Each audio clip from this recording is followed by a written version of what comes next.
अधीर आहे ह्याला आग्रह करेन. तसेच पालशेतची विहीर या नाटकाचे दिग्दर्शक प्राचार्य दीपक आमोणकर यांचे स्वागत करण्यासाठी मी सौम्या हिला आग्रह करेन.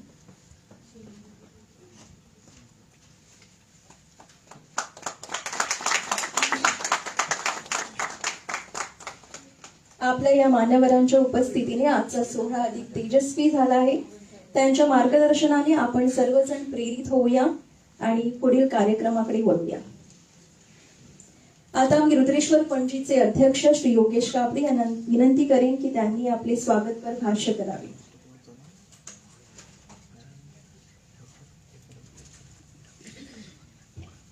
नमस्कार. सगळ्यांपैकी गुढीपाडव्याच्या निमित्तान हिंदू नववर्षाच्या सगळ्यांक शुभेच्छा. माचेर बशिल्ले एकेकाळचे रंगमंच गाजलेले कर्ताक्रमक क्रियापद पडे दिलवाला असे कितलेच कलात्मक नाटकांत काम करून आमच्या पिढीचो दृष्टिकोन बदलपाचे कारणीभूत ठरिल्ले नामनेचे थिएटर आणि फिल्म कलाकार श्री राजेश पेडणेकर सर, तसेच तांचे शिवायचो कार्यक्रम जावपाक शक्य नाशिल्लो असे दोन डायरेक्टर म्हणजे गंगाराम सतीश नार्वेकर मीडिया आणि श्री दीपक शंकर आमोणकर पालशेतची विहीर, general secretary Yogesh Joshi, vice president Shivendra ताली, प्रिंट मीडिया ज्याने आज आमचे यश गावागावात गोंया भितर सगळीकडे पावयले असे प्रिंट मीडिया, जमिल्ले सगळे कलाकार आणि त्यांचे परिवार. हांव कलाकाराक सन्मान सोहळ्याक हांव सगळ्या काळजांतल्यान स्वागत करता. असे म्हणतात की success is not one day story, it is your journey of hard work, consistent effort. Rudreshwar गेली 31 वर्सां कन्सिस्टंटली यश मिळत आयला. नाटक हे रुद्रेश्वर संस्थेचं मेरुदंड. हजारावयर इनामां जोडीत ही संस्था आजपर्यंत वाटचाल करत आयल्या. रुद्रेश्वर संस्थेन सरास नवीन कलाकाराक आणि नवीन डायरेक्टरांक माची दिवपाचो यत्न केला. विश्व दर्पण ह्या 4 एकांकिकांचो महोत्सव सुरवातेक 4 घडून हाडलो. 4 नवीन डायरेक्टरांक माची दिवन रवींद्र भवन साखळे हो कार्यक्रम संपन्न जालो. प्रायजाच्या निमतान जी मेळटा ती रक्कम परत आमी समाजाक दिवपाचो हो थोडोसो यत्न आशिल्लो. आमच्या प्रत्येक प्रोडक्शनाक 60 ते 70 नवीन कलाकार असतात, 70% नवीन कलाकार असतात. ज्याच्या कडल्यान अवॉर्ड विनिंग काम करून दिवपाचो श्रेय आमचे डायरेक्टरांक वता. आजपर्यंत खुबशे स्टेट, नॅशनल, इंटरनॅशनल ड्रामा फेस्टिवलाक भाग घेवन स्टँडिंग ओवेशन आणि गोंयचें नांव व्हड करपाचे हातभार रुद्रेश्वरान लायला. फुडें ह्या कलाकाराक अशीच माची दितले आणि नवीन जनरेशन करपाक रुद्रेश्वर सदांच फुडें सरतलो.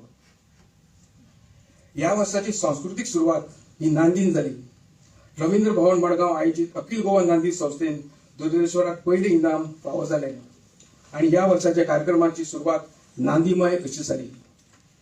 तुमकां खबरच आसतलें आनी आतां इन्फॉर्म जालां 2024-25 ह्या वर्सात मिडिया नाटकाक गोवा कला अकादमीचे पयले प्राइज आणि 7 वैयक्तिक प्राइजां घेवन, तसेच अंतिम महाराष्ट्राचे पयले प्राइज आणि 5 वैयक्तिक प्राइजां घेवन गोंयची हॅट्रिक करपाचे मान ह्या वर्साक रुद्रेश्वराक मेळ्ळो.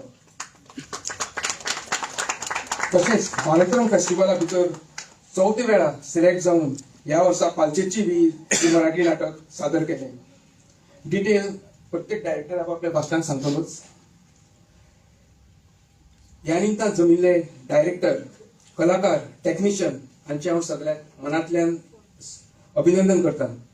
परत एकदा माचेर बशिल्ले सगळ्याक मान्यवरांक, समोर बशिल्ले सगळे कलाकार आणि तांच्या परिवाराक हांव स्वागत करता आणि म्हजे स्वागता परस 2 भाशण सोंपयता. Thank you very much.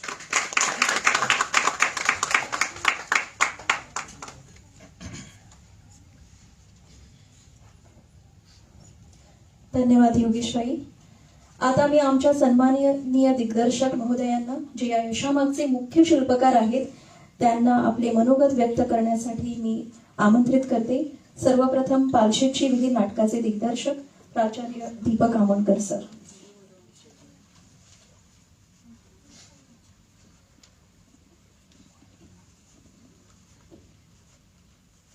नमस्कार. मी पालशेतची विहीर या नाटकाविषयी सांगण्या अगोदर मला वाटतं आपल्यातलेच एक कलाकार काही दिवसापूर्वी 27 तारखेला म्हणजे वर्ल्ड थिएटर डे याच दिवशी ते दिवंगत झाले. अगदी छोटे, आमच्या वयात, आमच्यापेक्षा वयानं छोटे. ज्यावेळी रुद्रेश्वर पणजी ह्या संस्थेचं पहिलं नाटक भारतरंग महोत्सवात सादर झालं, वक्षक, ह्या नाटकात ते प्रमुख भूमिका आमच्या बरोबर करत होते. राजेश कुंडईकर. मी बोलायला सुरुवात करण्या अगोदर मी सर्वांना विनंती करेन की 1 मिनिट शांतता पाळून आपण राजेश कुंडईकर यांना श्रद्धांजली वाहूया.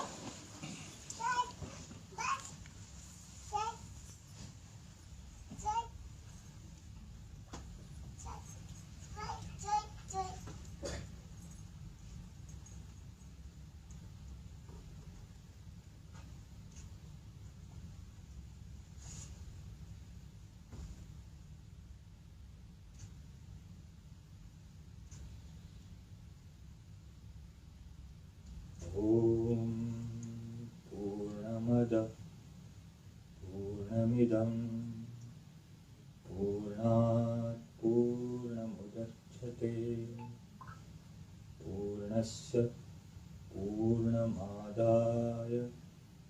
पूर्णमेवावशिष्यते.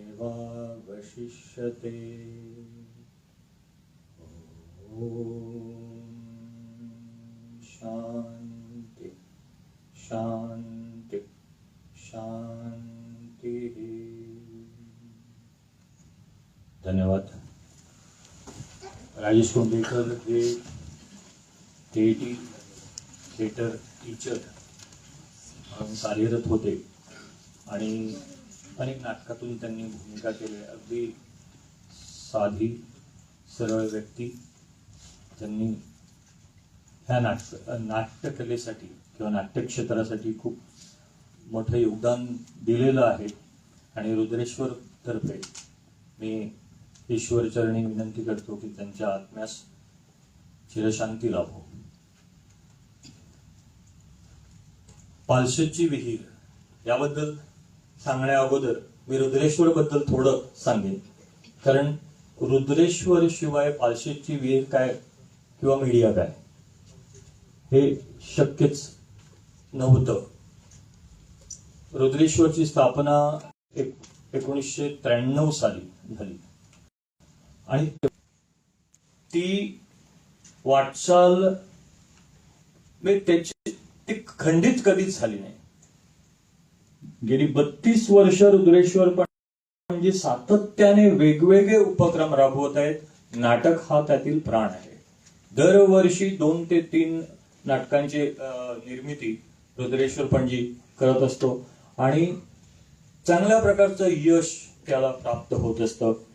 स्पर्धा म्हणून आम्ही सुरुवातीला बघितली, स्पर्धेची काही कॅल्क्युलेशन्स असतात. हे असं केलं की बक्षीस मिळतं. राजू त्यांना माहित असेल किंवा ते त्या प्रकारची लाईट्स केली की बक्षीस नक्कीच. ही कॅल्क्युलेशन्स करून आम्ही काही नाटकं केली, यश मिळालं. पण खरं यश आम्हाला मिळायला सुरुवात झाली 1 वर्ष असं आलं की आम्ही ठरवलं की हे कॅल्क्युलेशन्स वगैरे काहीही करायचे नाही. नाटकासाठी नाटक करायचं. जो विषय आहे लेखकाने मांडलेला तो लोकांपर्यंत चांगल्या पद्धतीनं कसा जाईल हे बघायचं. आणि त्या वर्षापासून रुद्रेश्वरला चांगलं यश मिळत गेलं. त्याची सुरुवात झाली. म्हणजे मला आठवतं महाप्रस्थान किंवा त्याच्या अगोदरचं बळी हे नाटक आम्ही त्या पद्धतीनं केलं. बक्षीस वगैरे आपण विचार करायचा नाही. आता झाली, खूप बक्षिसं झाली. त्यावेळी 1000+ अशी बक्षिसं झाली होती, वैयक्तिक आणि सांघिक धरून. आणि त्यानंतर आम्ही या पद्धतीनं नाटक करायला सुरू. त्यावेळी आम्हाला मजा यायला लागली. आम्हाला ते हे नाट्य हा खेळ आहे, तो खेळ खेळायला आम्हाला मजा यायला लागली. आणि त्या पद्धतीनं आमचा प्रोसेस जो आहे नाटकाचा, कुठल्याही नाट्य निर्मितीचा प्रोसेस जो आहे तो एक ठरला गेला. आता नवीन जे दिग्दर्शक येईल त्यांना हा प्रोसेस, ह्या प्रोसेस मधून ते गेलेले आहेत. त्यामुळे रुद्रेश्वरने नाटक ह्या पद्धतीनं बसवावं, अशा पद्धतीनं ते व्हावं हे ठरलेलं असतं. आणि कुठल्याही दिग्दर्शकाला मुभा असते की त्याला हवं तसं हवं तिथं ते नाटक. आम्ही फक्त आता प्रयोगस्थानमध्ये इथं नाटकं होतात, हे व्यासपीठ दिलेलं असतं, पण आम्ही इथं नाही केली नाटकं. आम्ही तिथं पाठीमागे जो बोर्ड पूल आहे त्यावर जाऊन नाटक केलं. वर एक स्पेस आहे तिथं, ती स्पेस वापरून वेगळ्या पद्धतीनं रुद्रेश्वर एकदा दिग्दर्शक निवडला की त्याला कुठलंही बंधन जे आहे ते ठेवत नाही. त्यांनी आपल्या पद्धतीनं आपल्या परीनं ते नाटक बसवावं. हा सजेशन्स असतात. कारण आमच्याकडे एक खासियत अशी आहे की आमच्याकडे आमचे तंत्रज्ञ आहेत. बॅकग्राऊंड म्युझिक करणारा आपला माणूस आहे, लाईट्स करणारा आपला माणूस आहे, सेट करणारा आपला माणूस आहे, प्रॉपर्टीज असेल, कॉस्ट्युम्स असेल, मेकअप असेल, एकनाथ आहे आपला माणूस आहे. तो स्वतः प्राऊडली सांगतो की रुद्रेश्वरचं जर नाटक असेल तर मी दुसऱ्या नाटकाला आपलं नाव देणार नाही. आमच्याकडे आमचे तंत्रज्ञ आहेत, आमचे कलाकार आहेत. हा गरज पडली तर राजेशजी आत्ताच विचारत होते, मग तुम्ही बाहेरच्या नाही, गरज पडली दिग्दर्शकाला वाटलं की नाही हा ह्या पद्धतीचा आर्टिस्ट मला पाहिजे तर तो आम्ही घेतो. हे स्ट्रक्चर जे आहे ते रुद्रेश्वरचं बसलेलं. आणि आतापर्यंत मला वाटतं हजारो कलाकार ह्या 30 वर्षात रुद्रेश्वरकडे येऊन गेलेले आहेत. कितीतरी जणांनी रुद्रेश्वर संस्थेमार्फत पहिल्यांदा रंगभूमीवर पाऊल ठेवलेलं आहे आणि त्यानंतर ते यशस्वी झालेले आहेत. ह्याच पद्धतीनं जसं आम्ही म्हणतो नाट्य क्षेत्रात, त्याच पद्धतीनं गायन क्षेत्रात आहे. रुद्रेश्वरनं गोमंत स्वर ही स्पर्धा सुरू केली आणि आता जे आपण नामवंत गोव्यातील कलाकार म्हणून जे रंगमंचावर सादर होतात ते अगदी छोटे असताना, म्हणजे अक्षय असेल किंवा अगदी त्याच्या पूर्वीचे बिंदिया किंवा मयुरेश्वर असतात, हे अगदी लहानपणी मांडीवर बसून गाणारे अशा ह्या एज मध्ये, ह्या वयात त्यांनी सुरू केले आणि आता ते चांगले कलाकार म्हणून एकूण गोवाभर आणि गोवा, महाराष्ट्र, पूर्ण भारतभर आपलं नाव गाजवत आहेत. अशा प्रकारे आम्ही आणि हा उद्देश ठेवून रुद्रेश्वरची स्थापना झालेली आहे. कलाकारांना व्यासपीठ उपलब्ध करून देणं, कलाकारांनी इथं येऊन काहीतरी शिकावं, ह्या पद्धतीनंच त्याची सुरुवात झालेली आहे. पालशेतची विहीर हे नाटक एका पद्धतीनं इथं विजयकुमार नाईक सरांनी त्याची सुरुवात केली. आम्ही परमिशन घेतली त्यांची की नाही, मला हे नाटक वेगळ्या पद्धतीनं करायचं आहे. ते लोकांना कितपत आवडलं होतंच, कारण जो विषय आहे नाटकाचा पालशेतची विहीर, तो विषय म्हणजे अगदी मनात जाणारा, मनात शिरणारा असा विषय आहे. त्यामुळे विषय चांगला होता, तो मला वेगळ्या पद्धतीनं करायचा होता. त्याच्यावर वेगवेगळे विचार झाले. मग हिराबाईकडे बोलणारे कोणतरी पाहिजे, मग तिचाच आरसा किंवा तिचंच हे प्रतिबिंब, 4-5 आरसे लावायचे, असे खूप विचार आले. पण शेवटी विचार असा आला की नाही, तिच्याकडे विहीर बोलणार. आणि अशा पद्धतीने तो आपण सुरू केला. विजयकुमारकडे बोलणं झालं, तो म्हणाला तुला पाहिजे तसं कर. मला वाटलं काही अजून प्रसंग त्यात लिहायचे आहेत, कारण मध्यंतरीच्या काळात ते नाटक केल्यानंतर आणि मी नाटक दिग्दर्शित करायच्या अगोदर मी पालशेतची म्हणजे हिराबाई पेडणेकर ही कादंबरी वाचली होती आणि त्यात काही प्रसंग असे मला दिसत होते, ते मला लिहून हवे होते. तर ते लिहून लगेच ते इथं नव्हते, ते कुठेतरी पुण्याला होते. तिथून त्यांनी ते प्रसंग लिहून पाठवले. आज त्यांचीही मला खूप आठवण येते. पालशेतची विहीर हे नाटक ज्या ज्यावेळी सादर होईल त्यांचा वाटा त्यात सिंहाचा आहे, मोठा आहे. कारण फक्त लेखक म्हणून नव्हे, तर मला हे प्रसंग हवे, हे एक्स्ट्रा प्रसंग त्या नाटकात मला घालायचे आहे, हे सांगितल्यानंतर लगेच त्यांनी जे प्रसंग आहेत ते लिहून इथं पाठवले. अशा पद्धतीनं आम्ही काम करत असतो. लेखकांबरोबर लेखकाने लिहिली, स्क्रिप्ट लिहिली, तयार झाली, संहिता त्याची तयार झाली आणि ती जशाच्या तशी सादर झाली. तुम्ही पालशेतची विहीर ही संहिता काढून बघा आणि नाटक बघा. तुम्ही मीडिया ही संहिता काढून वाचा आणि नाटक बघा. त्यात दिग्दर्शक आपल्याला ज्या पद्धतीनं हवंय, ऑफकोर्स युरिपिडस आपल्याला डिस्कशन करण्यासाठी मिळालं नाही, त्यामुळे आम्हाला पाहिजे तसं आम्ही ते केलं.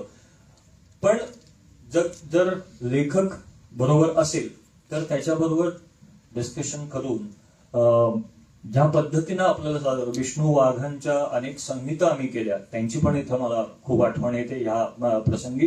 कारण विष्णू वाघांच्या संहिता असायच्या, ते लिहून द्यायचे लेखक म्हणून. आणि तुका अभंग अभंग 80 पानाचं नाटक लिहिलं, आम्ही 40 पानाचं करत होतो. मग ते अरे हा प्रसंग कुठे आहे, तो प्रसंग कुठे आहे, मग भांडणं सुरू आमची त्यांचं, हे मोगाची भांडणं.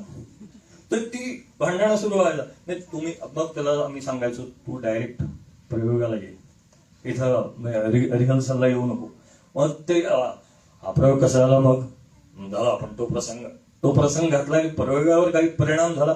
असे रुसवे फुगवे लेखकांबरोबर दिग्दर्शकाचे, रुद्रेश्वरचे असायचे. अशाच प्रकारचे आत्ता आम्ही बसलो होतो राजेशजी आणि आम्ही, ते ह्या पद्धतीने सांगत होते. प्रोसेस खूप जवळचे वाटले मला त्यांच्याकडे बोलताना. कारण तेही ह्या नाट्यक्षेत्रात जस्ट आजचे जे प्रमुख पाहुणे त्यांनाच का बोलवलं, असं काही प्रश्न असेल. मिनिस्टरना बोलवलं होतं, ते मिनिस्टर आहेत म्हणून, आर्ट अँड कल्चरचे मिनिस्टर आहेत म्हणून. पण राजेशजींना इथं का बोलवलं, कारण संवेदनशील कलाकार, नाट्य कलाकार हा कसा असावा, तर राजेशजी पेडणेकरकडे बघायला आम्ही बघितलंय. आम्ही त्यांची नाटकं बघून बघून शिकत आलोय. आणि आज जे मीडिया महाराष्ट्रात पहिलं आलं, तसं गोव्यातील नाटक महाराष्ट्रात पहिलं येण्याचा मान हा त्यांचा आहे. राजेश पेडणेकर आणि राजीव शिंदे यांनी लिहिलं ते नाटक होतं आणि उत्कृष्टरित्या काम कसं करावं. आमच्या रिहर्सलला सुद्धा ते बऱ्याचदा येऊन गेले आणि ते सांगत होते, तू असा ह्या पद्धतीनं रिएक्शन घे, ऍक्टर्स जे को आर्टिस्टचं रिएक्शन घेतल्याशिवाय नाटक होत नाही. अशा पद्धतीनं खूप काही इनपुट्स जे आहेत ते राजे, आणि त्यामुळे एक संवेदनशील नाट्य कलाकार म्हणून ते आज इथं आहेत. पालशेतची विहीर हे 801 नाटकामधून आंतरराष्ट्रीय महोत्सवात त्याचं सिलेक्शन झालं. आम्ही असेच मीटिंगला बसलो होतो, रुद्रेश्वरची मीटिंग होती आणि त्या मीटिंग मध्ये फोन आला, अभिनंदन, पालशेतची विहीर. आम्ही दरवर्षी आमचं नाटक जे तयार होत असतं ते आम्ही ते प्रोजेक्ट पाठवावं लागतो, त्याचा संपूर्ण प्रोजेक्ट करून तो पाठवावा लागतो. त्याचं सिलेक्शन असतं. एकूण ह्या वर्षी 800 नाटकं होती. ह्या 800 नाटकातून 64 नाटकं ही सादर झाली एकूण भारतरंग महोत्सवात. ह्या वर्षी भारतरंग महोत्सव वेगळा 10-11 ठिकाणी झाला, तिथं ती सादर झाली. आणि पालशेतची विहीर हे नाटक सादर झालं नवीन आर्टिस्ट सह. कारण 2018 मध्ये जे आर्टिस्ट होते ते थोडे वेगळे होते आणि त्यानंतर आम्ही नवीन संच त्याचा तयार केला आणि त्या संचाने ही उत्कृष्ट असं सादरीकरण केलं. कारण हे आम्ही नाही सांगत, भारतरंग महोत्सवाचे जी माणसं इथं आली होती त्यांनी जो रिव्ह्यू आपल्या फेसबुक पोस्टवरून दिला तो खूप उत्कृष्ट होता. आणि असं मग त्यांच्याकडूनच ऐकायला आलं. आता NST मध्ये रुद्रेश्वरचं नाव हे प्रचलित, गोवा म्हटलं की रुद्रेश्वर असं नाव जे आहे ते प्रचलित व्हायला लागले. तिथं त्यांच्या ऑफिसमध्ये किंवा त्यांच्या सिलेक्शन कमिटीत किंवा त्यांचे जे विद्यार्थी आहेत त्यांच्यामध्ये जसं गोवा म्हटल्यानंतर आता महाराष्ट्राला धडकी भरायला लागली. कारण गेली 3 वर्ष ही ह्या नाट्य स्पर्धेत रुद्रेश्वर म्हणा किंवा अन्य गोव्यातील संस्था यांचं नाटक पहिलं येत असतं. गेली आता 5वी की 6वी वेळ आहे, 7वी वेळ आहे मला वाटतं की गोव्याचं नाटक तिथं पहिलं येत असतं. पालशेतची विहीर हे नाटक का, तर आणि त्यासाठीच त्याचं सिलेक्शन जे आहे ते भरतरंग महोत्सव मध्ये झालं असेल, कारण हिराबाईंचा जीवनपट, प्रतिकूल परिस्थिती त्यांनी जी भोगली ती लोकांसमोर यावी म्हणून पालशेतची विहिरीचे खूप जास्त प्रयोग आम्हाला करायला मिळायला पाहिजे, म्हणून आम्ही प्रमुख भूमिका करणारी जी सिद्धी उपाध्याय होती, खूप इनपुट त्यांनी हे नाटक तयार होत असताना त्यांचे इनपुट होते. अगदी विहिरीचे संवाद सुरुवातीला 15 ते 16 दिवसात बसवलेलं नाटक आहे ज्यावेळी ते पहिलं आलं त्यावेळी. पण ते विहिरीचे संवाद, विहीर आणि हिराबाईंचे संवाद विजयकुमार नव्हते, मग तू हे विहिरीचा संवाद तू लिही असं म्हटल्याबरोबर लगेच सिद्धीनं ते विहिरीचे संवाद जे आहेत ते लिहून तयार केले आणि खूप चांगले इनपुट्स त्यांनी त्या नाटकासाठी, नाटक तयार होताना दिलं. त्याचा फायदा माधुरीला झाला, मलाही झाला, सगळ्या पालशेतच्या विहिरीत एकूण सर्व कलाकारांना तो झाला. पण तिला बदलावी लागली, माधुरीला तो रोल करावा लागला. त्याचं कारण असं होतं की आम्हाला प्रयोग करायला मिळत नव्हते. सिद्धीचे अनेक बंधनं होती, तिचे कौटुंबिक काही अडचणी होत्या, त्यामुळे प्रयोग करायला मिळायला पाहिजे. आणि आता फटाफट आता 4 आणि 5 तारखेला 2 प्रयोग पालशेतच्या विहिरीचे, मग पुढे अजून अनेक प्रयोग त्याचे जे ऑलरेडी ठरलेले आहेत, फक्त कन्फर्मेशन मिळायचं आहे.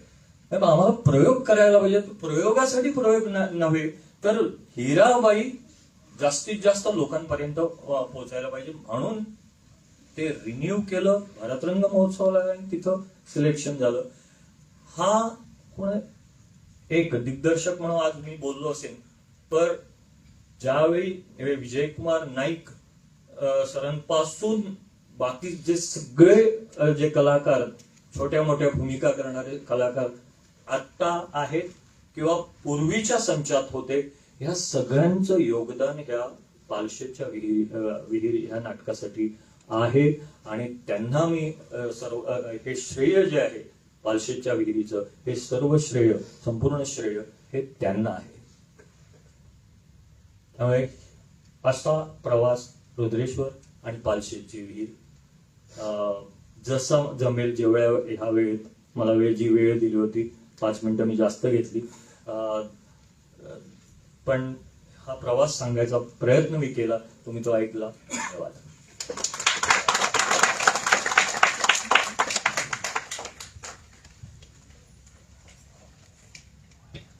धन्यवाद. नमस्कार. बोलण्याऐवजी कृतीतून किंवा आपल्या कामातून जे काय सांगायचं आहे ते दाखवून सांगावं, ह्या कॅटेगरीतला मी माणूस आहे. म्हणजे मला जर काय सांगायचं तर मी नाटकातून करून दाखवेन, पण बोलायचं म्हटल्यानंतर जरा प्रॉब्लेम होतो. पण काय आहे की इथे सगळे आपलेच आहेत, घरचेच आहेत, तर बोलायला काही हरकत नाही आहे. मीडियाचा प्रवास म्हणजे मी पुष्कळदा हे अगोदर सांगितलेलं आहे, त्यांना व्यासपीठ मिळवून द्यायचं काम कला अकादमीने केलेलं आहे आणि त्या अनुषंगानेच मी पण तयार झालेलो आहे, स्पर्धेतून तयार झालेलो आहे. प्रत्येक स्पर्धकाला किंवा प्रत्येक संस्थेला असं वाटत असतं की आपण अंतिम राज्यनाट्य स्पर्धेत नाटक गोव्याहून मुंबईला घेऊन जावं, हा एक मानस असतो. आणि त्याच्यानंतर एक असतो की आपल्या लाईफ टाईम मध्ये, म्हणजे आपण जेवढी वर्ष काम करतोय त्यात एकदा तरी आपलं नाटक अंतिम राज्यनाट्य स्पर्धेला पहिलं यावं. म्हणजे जसं मी सांगत असतो की इंडियन क्रिकेट टीम आहे, त्याच्यात पुष्कळ खेळाडू आहेत, पण थोड्या जणांना तो मान मिळतो की वर्ल्ड कपची ट्रॉफी हातात घ्यावी किंवा हातात धरावी. सो त्यापैकी हा क्षण आहे आणि तो क्षण रुद्रेश्वरने 2दा पटकावलेला आहे. आणि खरं म्हटलं तर तसा हा हिस्टॉरिकल इव्हेंट आहे, कारण एका संस्थेचं नाटक 2दा 450 वर्षापूर्वीचं नाटक आहे. आता ते नाटक आता का करावं, इथून सुरुवात आहे. म्हणजे का करावं असं वाटतं दिग्दर्शकाला, मीडिया एवढ्या जुन्या काळी लिहिलेलं नाटक. तर त्याच्यामागे एक छोटासा इन्सिडेंट झाला की मला वाटतं की 1-2-3 महिन्यापूर्वी एका बाईनं आपल्या मुलाचा काहीतरी खून करून काहीतरी असं एक न्यूज माझ्या लक्षात येतोय. म्हणजे एक्झॅक्टली मला माहिती नाही काय झालं होतं ते, पण गोव्याचीच बाई होती. आणि एक तो इन्सिडेंट करंटली होता. म्हणजे 4-4.5 वर्षापूर्वी लिहिलेलं नाटक असलं तरी त्याचा रिलेव्हन्स आणि अजूनही दिग्दर्शकांना ते नाटक करावं असं वाटतं. यामागे त्या लेखकाने ही संहिता लिहिलेली आहे, त्याच्यात किती पॉवर आहे किंवा त्यात किती त्याचा जो कंटेंट आहे तो किती वरच्या पातळीवरचा आहे हे सांगायला आणि वेगळा सांगायची गरज नाही. कारण अजूनही ग्रीक ट्रॅजेडीची नाटकं परत परत लोकांना करावीशी वाटतात, कारण त्यांचं रिलेव्हन्स अजून सुद्धा आहे. मीडिया नाटक 2000 किंवा 1999 मध्ये मी कला अकादमीत एक वर्कशॉप झालं होतं नॅशनल स्कूल ऑफ ड्रामाचं. त्याच्यात आम्ही रोमिओ अँड ज्युलिएट हे नाटक केलं होतं शेक्सपियरचं. त्याच्यात मी रोमिओ होतो. त्यावेळी त्या 1 महिन्याच्या वर्कशॉपमध्ये अनेक नाटकं वाचली होती, त्याच्यात मीडिया वाचलं होतं. आणि त्यावेळी मला वाटतं मी कॉलेजमध्ये काहीतरी फर्स्ट इयर किंवा 12th ला काहीतरी असेल, पण त्यावेळी ते नाटक मनात घर करून होतं. आणि वाटायचं की हे नाटक कधीतरी केलं पाहिजे, आपल्याला कधीतरी केलं पाहिजे असं मनात त्या दिवसापासून होतं. आणि ते एकदा डोक्यात आलं किंवा मनात बसलं की ते तिथंच राहतं. आणि मग रिलेव्हंट काहीतरी इन्सिडेंट्स घडले की ते रिवाईव्ह होतं किंवा ते त्याला जाग येते असं म्हटलं तरी हरकत नाही. कारण 99 मध्ये नाटक वाचलं आणि ते करावंसं वाटलं. नंतर पुष्कळ काळ गेला. नंतर एक दिवशी मी इथंच ऑफिसमध्ये बसलो असताना धनंजय फाळकर जे थिएटर आर्ट टीचर होते, रुद्रेश्वर बरोबर त्यांनी पुष्कळ नाटकं पण केली आहेत, ते पण आता नाही येत आहेत. पण त्यांच्याशी बोलणं झालं की मला मीडिया करायचं आहे. तो म्हणाला तुला मीडियाकडे माझ्याकडे स्क्रिप्ट आहे. आणि दुसऱ्या दिवशी झेरॉक्स करून स्क्रिप्ट काढून दिली. आणि तेव्हापासून म्हणजे मला वाटतं 2010-11 ची गोष्ट आहे. तेव्हापासून माझ्याकडे ती स्क्रिप्ट होती आणि मी कधी वेळ मिळाला तर वाचत होतो. डोक्यात डिझाईन्स तयार होत होते आणि नाटक करावं असं वाटलं. कारण अजून एक इन्सिडेंट छोटासा घडला की म्हणजे गेल्या वर्षी आम्ही वर्ल्ड थिएटर डे ला एक छोटासा प्रयोग केला होता. फोंड्याला सगळ्यांनी मोनोलॉग्स, छोटे छोटे मोनोलॉग्स केले होते. त्याच्यात मी एक मोनोलॉग केला, वैष्णवीने एक केला, दीपक दादाने केला. असं एक मोनोलॉगचं एक काहीतरी एक छोटंसं एक त्याच्यात वैष्णवीनं मीडियाचा एक मोनोलॉग केला. तिथून मला ते होतं डोक्यात, ते जागं झालं.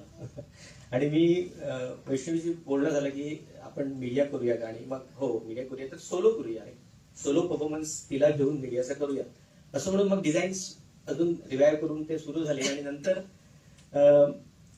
अवघड राज्यनाट्य स्पर्धालयाने नाटक कुठलं घालायचं ह्याच्यावरती दरवर्षी येऊन आमचा हे आहे ते थांबतं. कारण कुठलं नाटक करायचं की नवीन संहिता मिळाली तर जास्त चांगली आहे असं म्हणून रजवेश्वर नेहमी नवीन संहितेला प्राधान्य देतात किंवा नवीन स्क्रिप्ट असावी याचा मानस धरून रजवेश्वर पुढे चालतो. पण स्क्रिप्ट नाही आहे नवीन, मग कुठलं करावं. तर मी म्हटलं की मीडिया करूया. मी वैष्णवी विचारलं मीडिया करूया. ती म्हणाली ठीक आहे करूया. मग मी मीडिया नाटक स्पर्धेला टाकलं आणि मला पहिला प्रश्न आला की तू हे नाटक का करतोय, काय आहे या नाटकात. तिथून सुरुवात झाली. पण माझ्या डोक्यात ते डिझाईन्स जे तयार होते, म्हणजे व्हिज्युअल्स जे तयार होते, म्हणजे काय आहे की ग्रीक नाटक म्हटल्यानंतर क्लासिकमध्ये येतं. म्हणजे आमचे संस्कृत नाटक जसं आहे क्लासिकमध्ये, तसं ग्रीक क्लासिक म्हणजे जे नाट्य प्रशिक्षण घेणारे स्टुडंट आहेत त्यांना नाटकाची सुरुवात कुठून झाली तर ग्रीक नाटकाचा इतिहास शिकवला जातो.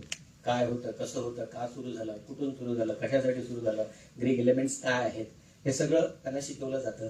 सो क्लासिक नाटक असल्या कारणाने खूप प्रेशर आहे, खूप त्याप्रमाणे ते झालं पाहिजे, त्या लेवलचं ते झालं पाहिजे. नाहीतर ते एकतर म्हणजे आता मी एकदम वरती गेलो असं एकदम वरती जाऊ शकतं, नाहीतर ते एकदम रसातळाला पण जाऊ शकतं. अशा तऱ्हेचं ते नाटक आहे. आणि करताना डोक्यात प्लॅन्स होते, म्हणजे आयडियाज होत्या, डिझाईन्स तयार होते, पण ते एक्झिक्यूट करणं हे तेवढंच जिकिरीचं काम होतं, म्हणजे खूप टफ होतं, कारण टीम तशी बिल्ड व्हायला हवी. कारण ग्रीक नाटक असल्या कारणानं कलाकार त्या म्हणजे ते त्या क्लासिक ड्रामामध्ये सूट होणारे पाहिजे, कारण नाहीतर ते मग उगाच कुठेतरी लहान मुलांना अडून ते नाटक केलं असं न वाटता ते त्या लेवलचं झालं पाहिजे. या अनुषंगाने मग कास्टिंगची सुरुवात झाली.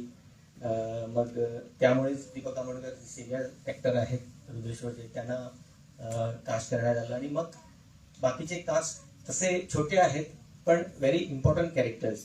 आणि मीडिया नाटक करताना मीडियाचा एक चित्र लोकांच्या, म्हणजे ज्यांना माहिती आहे मीडिया, ग्रीक नाटक माहिती आहे, ज्यांना मीडिया वाचलेलं आहे, त्यांच्या डोक्यात एक मीडियाबद्दलचा एक थॉट तयार झालेला असतो. कारण ती आपल्याच मुलांना नाटकात मारते, मग ती कसल्या स्तरावरची बाई असेल, ती एक चेटकीण आहे, आणि हे असं एक विचित्र, एक काय म्हणतात त्याला, एक चित्र ते तयार झालेलं आहे लोकांच्या डोक्यात. तर ते चित्र पुसून, कारण मीडिया या नाटकामध्ये ती मीडिया जशी विलन आहे तशी ती विक्टीम पण आहे. She is a victim and she is a villain. So ते दोन्ही सांभाळून तिला न्यूट्रल करून कसं लोकांपर्यंत पोहोचवायचं ह्याच्यावरती खूप विचार केला. आणि त्या अनुषंगानेच नाटक करायचं, कारण तिला विलन दाखवणं त्याच्यात एकदम इझी आहे, कारण आपल्याच मुलांना मारते मग ती विलनच आहे, हे दाखवणं खूप सोपं होतं. पण ती विक्टीम पण आहे आणि मग विलन आहे, हे दाखवणं खूप मुश्किल होतं आणि एक जिकिरीचं काम होतं. आणि ते त्या तऱ्हेनं आणि त्या लेवलवरती नेऊन ते सांगणं हे खूप जिकिरीचं काम होतं. आणि ते मला वाटतं की माझ्या कलाकारांनी माझ्यावरती विश्वास ठेवला की मी जे काय सांगत होतो, माझ्या डोक्यात जे प्लॅन्स होते किंवा मला त्या स्टाईलने ते नाटक लोकांपर्यंत पोहोचवायचं होतं. म्हणजे ग्रीक मधले थोडे एलिमेंट्स आहेत, म्हणजे मास्क आहे, कोरसचा वापर आहे, मग त्यांचं unity of time, space, action, हे सगळं घेऊन त्या ग्रीक एलिमेंट मध्ये कॉन्टेम्पररी टच देऊन ते आत्ताचं कसं करता येईल किंवा त्याच्यात अजून एक इंटरेस्टिंग फॅक्टर तो ऍड करून ते कसं लोकांपर्यंत पोहोचवता येईल, ते मला वरती पाहिजे. म्हणजे पोस्चर्स, त्यांच्या जेस्चर्सवर ते काम करणं, हे सगळं करून माझ्या टीमनं मला एवढा चांगला सपोर्ट दिला. रिहर्सल्स एवढ्या चांगल्या होत होत्या, म्हणजे रिहर्सल त्याला जाण्यापूर्वी माझ्या डोक्यात काहीतरी ठरलेलं असतं आणि ते मी तिथं जाऊन एक्झिक्यूट करतो. आणि ते एक्झिक्यूट तेव्हा सक्सेसफुल होतं जेव्हा ते ऍक्टर्स तिकडे आहेत जे माझ्याबरोबर काम करत आहेत, त्यांचा पूर्ण विश्वास डिरेक्टरवर असेल.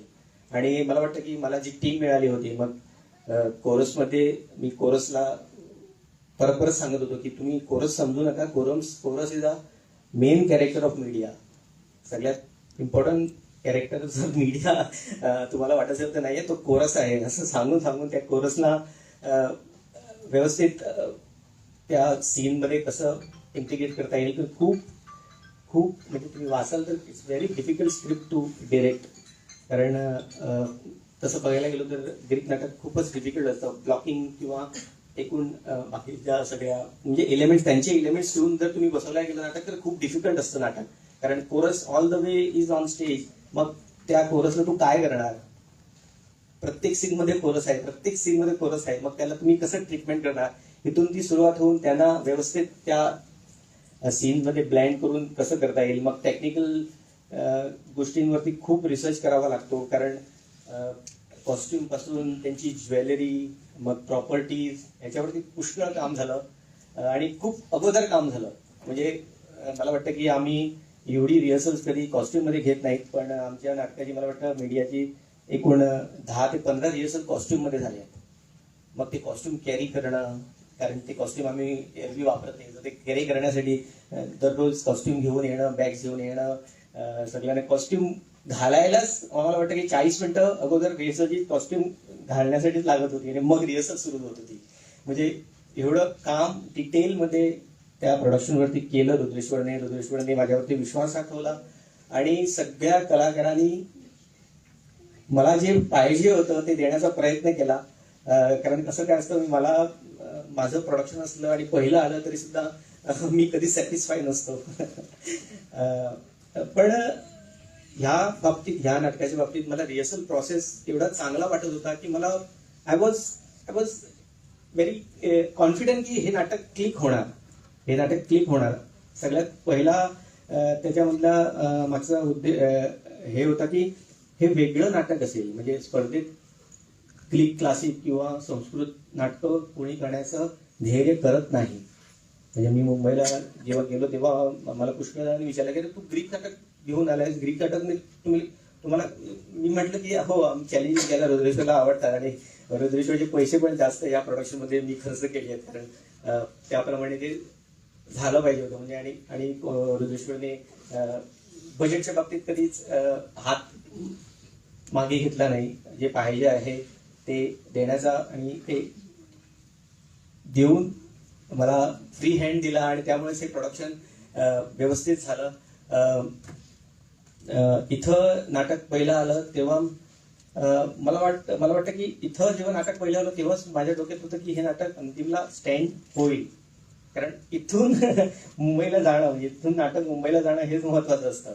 आणि माझ्या डोक्यात मुंबईच होतं, कारण मला माहिती होतं की दिस विल बी समथिंग, म्हणजे बाकीची नाटकं जेव्हा काय म्हणतात ड्रॉ आला तेव्हा नाटकं वाचून कळतात की नाटकाची स्टाईल काय आहे, कसं आहे, म्हणजे कसल्या तऱ्हेची नाटकं आहेत. आणि त्याच्यात हे नाटक स्टँड होणार, it will be a different experience for audience also and for जजेस होतं, हे मला माहिती होतं. मग इथून ते गेलं पाहिजे एवढंच मनात होतं. म्हणून इथं जेव्हा नाटक पहिलं तेव्हा मी एकदम खुश होतो आणि अंतिमचा रिझल्ट आला तेव्हा मी होतो खुश, पण मला आय वॉज नोईंग की हे स्टँड होणार. पण पहिला आलं तर अंतिमला गोव्याची हॅट्रिक होणार ही समाधान होतं आणि ते आम्हाला मिळालं आणि रुद्रेश्वरने करून दाखवलं. मी सगळ्या टीमचे बॅकस्टेज आर्टिस्ट ज्या लोकांनी हे नाटक उभं करण्यासाठी मला मदत केली, सगळे ऍक्टर्स यांनी माझ्यावर विश्वास दाखवला. टेक्निकल टीम बरोबर काम करताना म्हणजे योगेश कापडी सेट डिझाईन, मला वाटतं की रिहर्सल ब्लॉकिंग होण्याअगोदर सेट डिझाईन कन्फर्म होता की हेच आम्ही करणार, मग त्याच्यात बदल काहीच झालेला नाही. एवढं त्याचं डिझायनिंग परफेक्ट होतं आणि ठरलेलं होतं की हेच करणार. हे जे डिझाईन्स तयार होते आणि मला वाटतं म्हणूनच हे नाटक स्टँड झालं. मी सगळ्या कास्टचे आणि क्रूचे आभार मानतो, रुद्रेश्वर पंचचे आभार मानतो मला ही संधी दिल्याबद्दल. आणि जसं म्हटलं आहे की वर्ल्ड कप हातात पाहिजे, म्हणजे थोड्या कलाकारांना, मला वाटतं थोड्या कलाकारांचं हे पहिलंच राज्यनाट्य स्पर्धा आहे आणि ते पहिल्याच राज्यनाट्य स्पर्धेत अंतिमला जाऊन पहिलं नाटक येण्याचा मान त्यांना मिळाला आहे.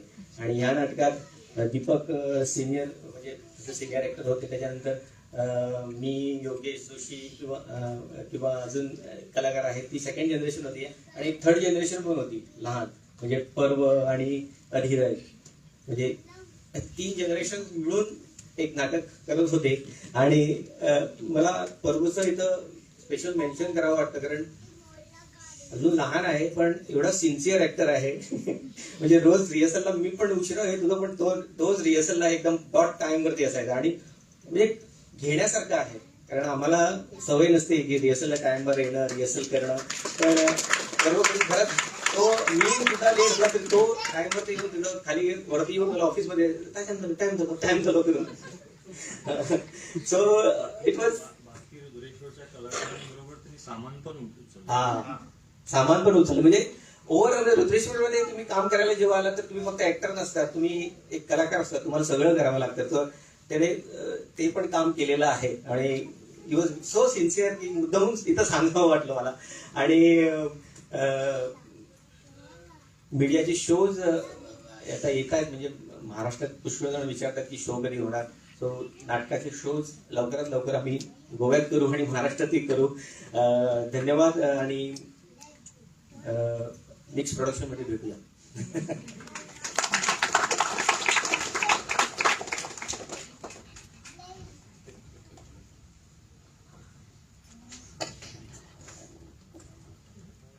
सतीशभाई, तुमचा अनुभव ऐकल्यानंतर नक्कीच आम्हाला समजतं की किती डिफिकल्ट हा प्रवास होता, पण हा प्रवास यशस्वी रूपी गाठला आणि त्याचे यशही आम्हाला मिळाले.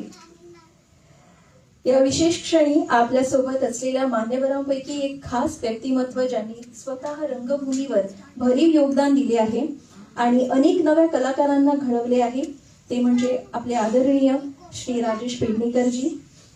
श्री राजेश पेडणेकर ही केवळ नावाजलेली रंगकर्मीच नाही, तर नाट्यविश्वातील एक अनुभवी मार्गदर्शक आणि प्रेरणादायी व्यक्तिमत्व आहे. त्यांच्या शब्दातून मिळणाऱ्या प्रेरणेचा आम्ही सर्वांना मोठा फायदा होईल. मी विनम्र विनंती करते श्री राजेश पेडणेकर सर यांनी व्यासपीठावर येऊन आपले विचार मांडावे.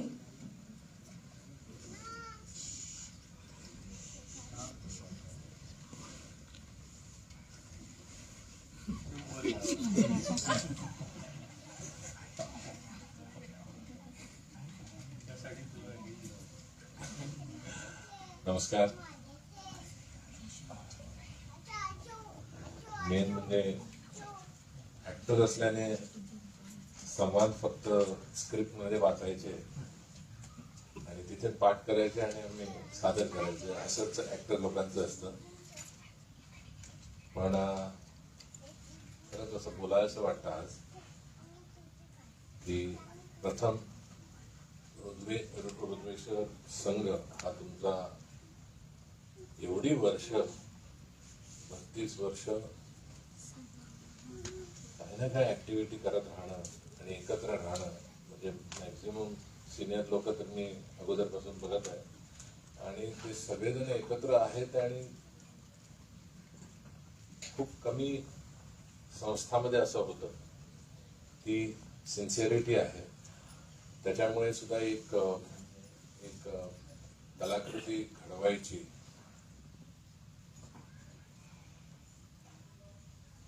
एक ऊर्जा मिळते आणि त्याच्यातूनच कितीतरी पिढ्या तुम्ही सांगितलं जसं सिनियर मिड पर्व सारखे छोटे छोटे दिसत आहेत ऍक्टर्स असतील टेक्निशियन असतील ते म्हणजे तुमची पुढची पिढी तुम्ही ऑलरेडी तयार करायला सुरू केली. खूप कठीण आहे ते. अँड असं वेगळे नाटकं तयार करणं मीडिया इज टोटली डिफरंट. त्याच्यामध्ये सुद्धा ठसा उमटवणं ही विमानाची गोष्ट आहे.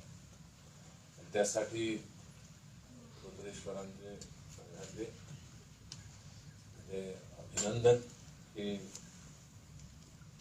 एवढ्या सगळ्या कलाकारांना म्हणजे मीडिया स्पेशली एवढे कलाकार घेऊन डिफरंट स्टाईल मधून उभं करणं, डायरेक्टरचं चॅलेंज त्याच्यामध्ये आणि ऍक्टरने सपोर्ट, टेक्निशियन जसं योगेश कापडेचं set, understand that set has to come first with the director बरोबर डिस्कशन करून अँड देन ते सुरू करणं.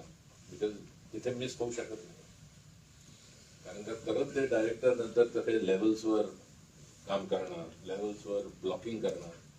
So and it is different कारण का नाहीतर as you said that it can be boring, it can be super flop, or if it is done, it can be best. कारण का लोक म्हणतील ग्रीक आले, एक होतं, एक काळ होता, ग्रीक नाटक करायला घेतलं, म्हणायचे हे आले, NSD वाले आले, NSD चा स्टॅम्प घेऊन आले. असं होतं टिल तेच नाटक वेगळ्या तऱ्हेने बसवून, वेगळ्या तऱ्हेने अँगलने विचार करून प्रेक्षकांना किंवा परीक्षक असतील और आणि कोणतरी बघणारे म्हणतील हा हे वेगळं काहीतरी केलेलं आहे. आणि ते करणं आणि महाराष्ट्रात प्रथम येणं. आता किती असतं 45 नाटकं, 45 नाटकं, तेव्हा पण 45 नाटकं असायची. म्हणजे centre the best and cream of Maharashtra, the best is in that competition. आणि त्या कॉम्पिटिशन मधून नंतर प्रोफेशनलला बाकीचे ऍक्टर्स, टेक्निशियन्स, डिरेक्टर्स, रायटर्स त्यांना चान्स मिळतो. आता उपेंद्र लिमाये वगैरे ते आमच्या वेळेचे, आमच्या एका स्पर्धेतून तो प्रोफेशनलला he wanted to become a professional, so he went into that.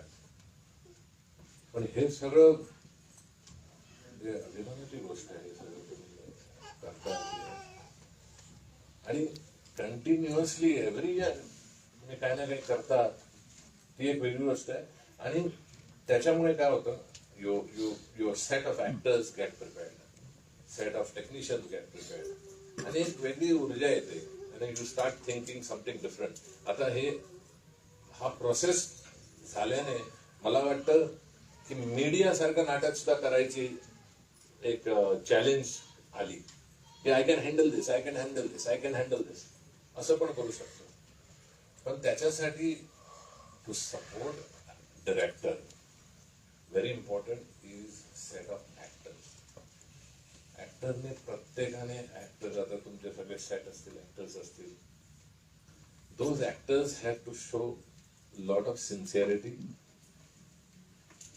Then director will get inspired. तुमचे संस्थामधले लोक will get inspired, will do this, will do this. माझ्याकडे चांगले ऍक्टर्स आहेत, कारण ते शेवटी येतं ते ऍक्टर लोकांकडे.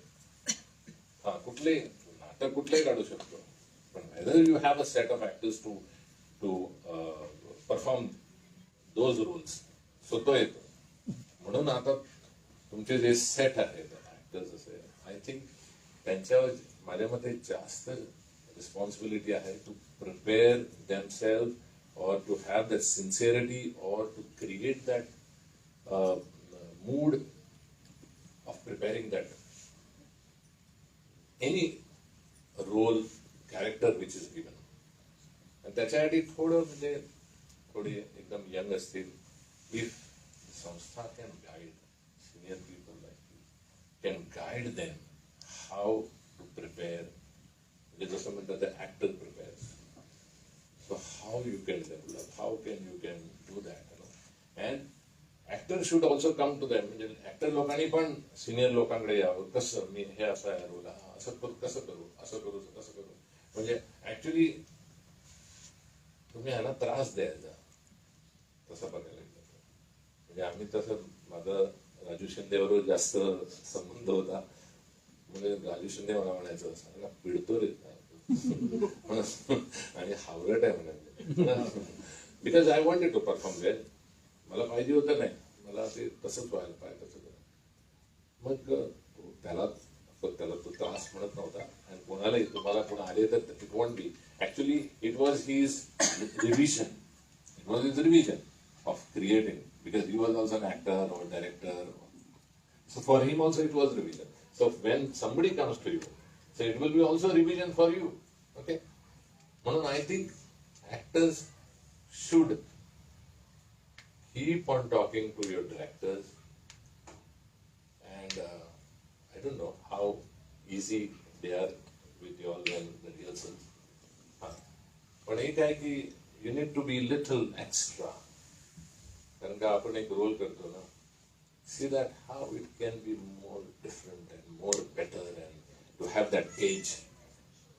जेव्हा आम्ही प्रिपेअर करायचो स्पर्धेला, तर तेच सांगतो, माय मोटिव्ह और माय ॲटिट्यूड असं होता की आम्ही सगळ्यांना आमच्या ग्रुपला सांगायचो, we are not preparing for Goa, we are preparing for Maharashtra. As you have also thought, you prepare for Maharashtra. Now, when you prepare for Maharashtra, first thing, they start looking at कोकणीचा हेल येतो का, ते अगोदर बघतात. म्हणजे नाकात बोलतात का, हे अगोदर बघतात.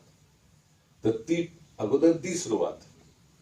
आणि नंतर जो इझीनेस आहे, कॅरेक्टरचा इझीनेस आहे, कॅरेक्टरचा म्हणजे ऍज अन ऍक्टर कॅरेक्टरचा इझीनेस काय आहे तो, so that is what is more important. आणि ऑफकोर्स नाटकाला प्रॉम्प्टर वगैरे आता कुठल्याच स्पर्धेच्या नाटकाला नसेल असं वाटतंय मला. कारण का you can see in your eyes, audience can see in your eyes. कारण का काने इकडे असतं ना, तर लगेच कळतं. सो तसं I think the preparation of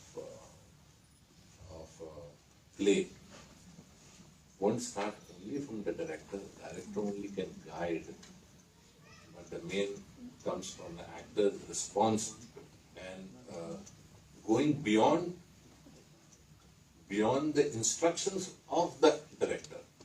The director जे सांगत असतो त्याच्या पुढे तुम्ही काय करू शकता, and also script, going beyond the lines, but that to them.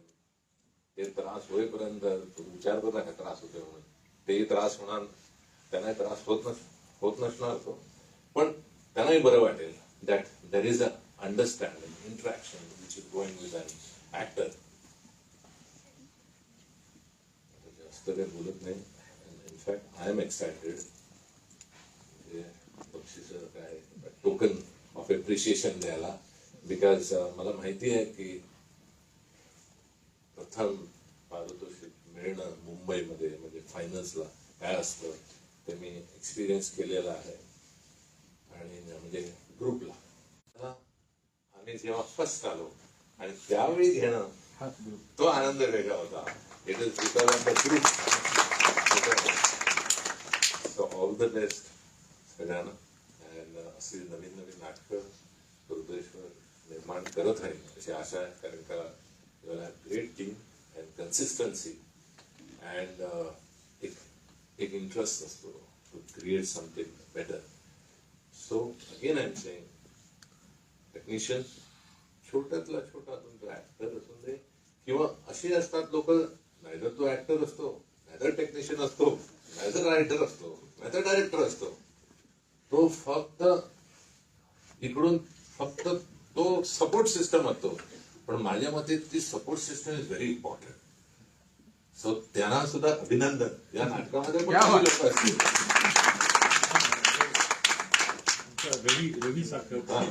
कारण का ते आमच्यामध्ये पण होते, पुंडलिकराव देसाई होते, हे होते. आम्हाला ते इन्स्पिरेशन होतं. आम्हाला काहीच करायची गरज पडायची नाही. बाकीचं everything people somebody else is. आणि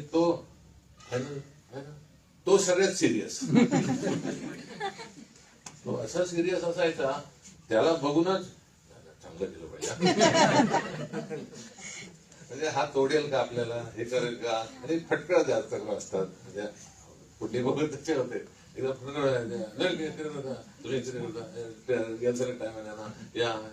अरे चाय होणार.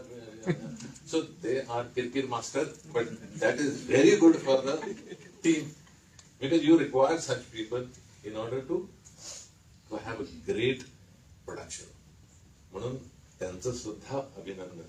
नॉट ओनली ते फोटोग्राफ मध्ये स्टेजवर असतील, त्यांना वगैरे बक्षिसं मिळतात, पण ह्याला बक्षिसं कोण? म्हणून आज आय एम एक्सायटेड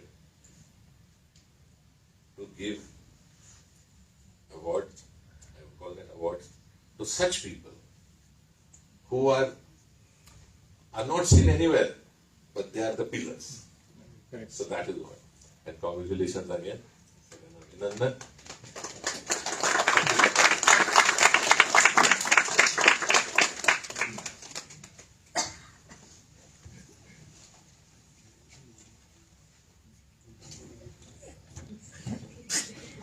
धन्यवाद सर. यानंतर आपण कलाकार व तंत्रज्ञांचा गौरव करणार आहोत. त्यांच्या मेहनतीला दाद देऊया. मी श्री राजेश पेडणेकर सरांना विनंती करते की त्यांनी पालशेतची विहीर या नाटकातील कलाकारांचा सन्मान करावा. कलाकारांना विनंती करते की त्यांनी एक एक करून सन्मान स्वीकारण्यासाठी व्यासपीठावर यावे.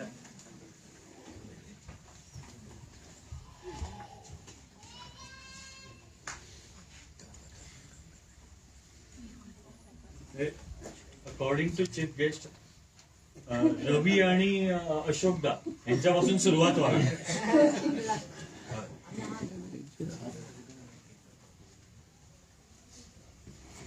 सर्वप्रथम अशोक रूपावती परब यांनी देवल मामा यांची भूमिका स्वीकारली होती.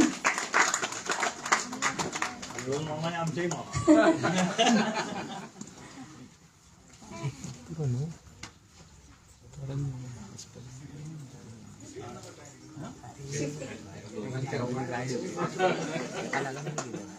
समीर पुढे बघ.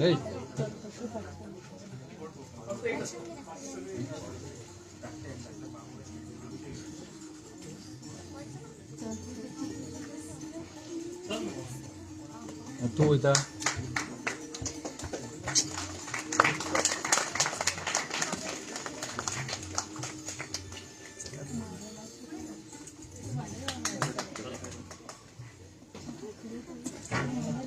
तर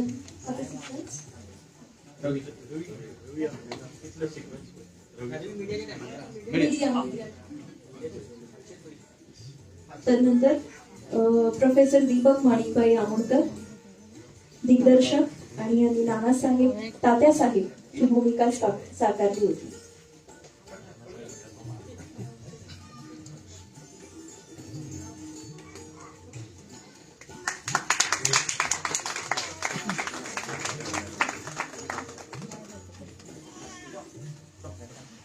तर नंतर गंगाराम उर्फ सतीश राधाबाई नार्वेकर प्रकाश योजना.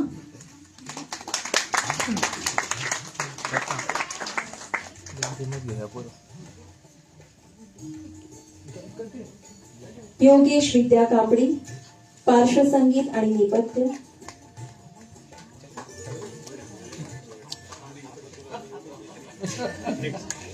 अजय प्रफुल्ल नाईक संगीत.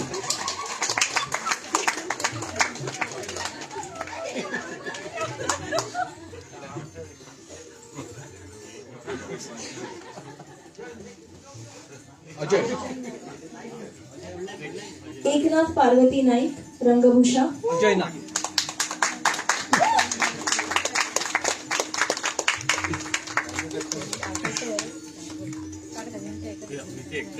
तुम्ही माझ्या यावर आहे.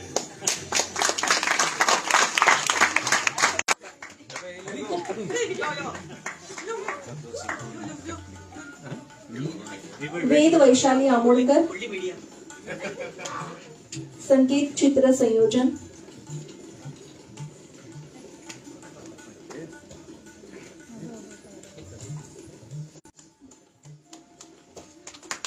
वैशाली ललिता पाटील आमोणकर रंगमंच सामग्री.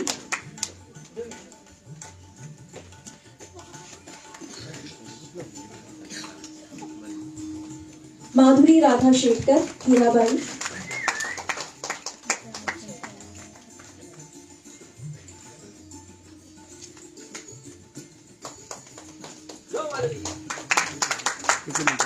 डॉक्टर ऋचा वैशाली आमोणकर हिंदी.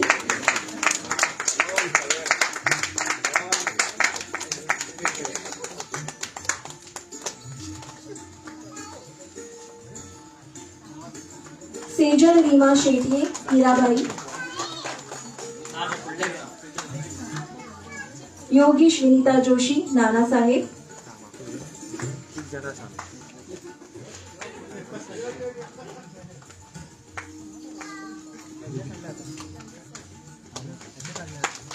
दीपक ज्योती केंद्रवडेकर बाबूजी.